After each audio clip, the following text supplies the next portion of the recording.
Messi, Neymar, Ronaldo বা ওই দলকে যদি ভালো না বাসতে, তোমার পকেটের টাকা খরচ করে তুমি পতাকা কিনতে পারতে না। তুমি তোমার পকেটের টাকা খরচ করে তুমি যখন পতাকা কিনেছো, তখন তুমি আল্লাহর দিনের জন্য এক সেকেন্ড তোমার ব্যয় করার মতো সময় নেই।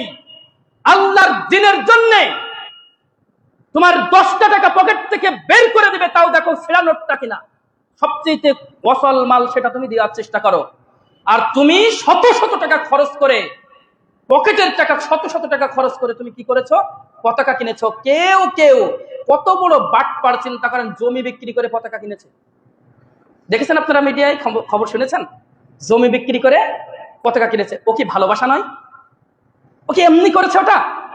ওটা কি এমনি করেছে? যদি তোমার ভালোবাসা হয় ওই খ্রিস্টানরা, তোমার মাথায় রাখতে হবে, নবীজি বলেছেন আনতা মা'a মান আহাব্বা, যে ব্যক্তি যাকে দুনিয়াতে ভালোবাসবে সে তার সাথে তার হাসর নাসর হবে, তার সাথে তার হাসর নাসর হবে। শোনার কথা ছিল যুবকদের, ওরা আসবে কয় মিনিট আগে? 10 মিনিট আগে। দেখেন তো আপনাদের সন্তানরা কে কে আসেনি, কার কার সন্তান, একটু এক নজর দেখে সামনের জুম্মা থেকে আপনারা সবাই এই বিষয়টি খেয়াল করবেন। এইগুলো ওদের শোনার দরকার ছিল, তাই না ভাই? তাহলে কিছুটা হলেও তাদের ভিতরে পরিবর্তন আসতো, কিন্তু ওরা তো শোনেই না, তো পরিবর্তন আসবে কি করে?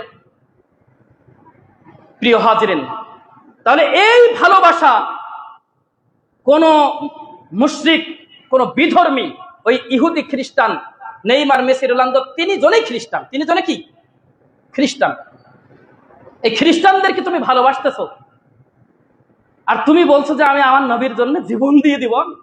হ্যাঁ, ওই ফ্রান্সের মাটিতে যখন আমার নবীকে নিয়ে ব্যঙ্গ করা হলো, আমার নবীকে নিয়ে যখন বাজে কথা বলা হলো, তখন তুমি তো ঠিকই রাস্তায় মিছিল বের করেছো, আমার নবীর জন্য আমি জীবন দিয়ে দেবো, তাই না? মিছিল বের করেছো।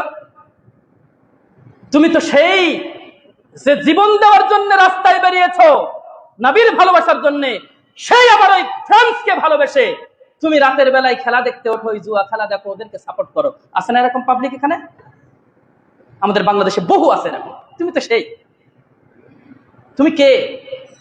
তুমি নিজেই জানো না তুমি কে, তুমি নিজেই তোমাকে চিনো না। তুমি জানো আমি মুসলমানের ঘরে জন্ম নিয়েছি, আমি মুসলমান, এতটুকুই তোমার জন্য শেষ, আর কিছু জানো না তুমি। আর আলিম ওলামার যখন বলে, তখন আলিম ওলামাদের গালি দেয়। দেখবেন ওতে কমেন্ট কমেন্ট আর কমেন্ট, 1000 কমেন্ট আসছে, তা ওতে দেখবেন যে মানে 900 মনে হয় শুধু গালাগালি আমার, বুঝলেন? 900 গালি। তো ও ধর্ম সম্পর্কে কি জানে, কি বোঝে?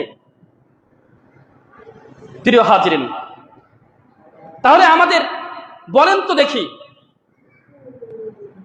পিতামাতা, সন্তানাদি, পৃথিবীর সমস্ত মানুষ যারা আছে, সবার চাইতে ভালোবাসতে হবে কাকে? নবী মুহাম্মদ রাসূলুল্লাহ সাল্লাল্লাহু আলাইহি সাল্লামকে। আর নবীর ভালোবাসা মানে ভালোবাসা কার? নবীর ভালোবাসা মানে ভালোবাসা কার?